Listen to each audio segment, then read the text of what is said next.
A verdade é que eu fago pouco a compra, mentiría se digo outra cousa. Eu fago porque, moi pouco, porque normalmente teño que comer e cenar fora.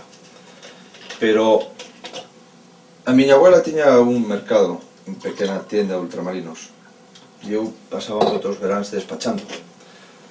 Non vou a dicir os precios de antes, como é natural, pero si os precios de fai moi pouco tempo, non?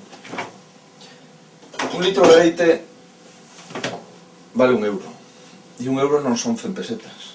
€1 son casi 167 pesetas. E un kilo de pan vale máis de 3 euros. E 3 euros son máis de 500 pesetas. A pregunta que nos facemos todos é: que difícil é vivir agora? Que difícil é comer o mesmo que comíamos fai un par de anos e pagar un 30% máis en algúns casos? E a segunda pregunta que nos facemos todos, claro, pois son os recibos. Eu teño que pagar, como a inmensa maioría das familias, pois un recibo. Un recibo, entre outros, pero o recibo da hipoteca é o recibo fundamental. E ese recibo está casi 260, 270 euros máis cada mes.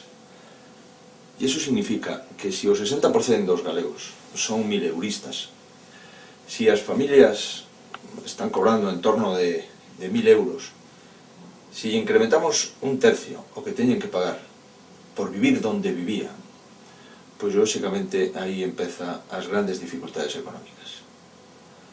Esa é a vida misma.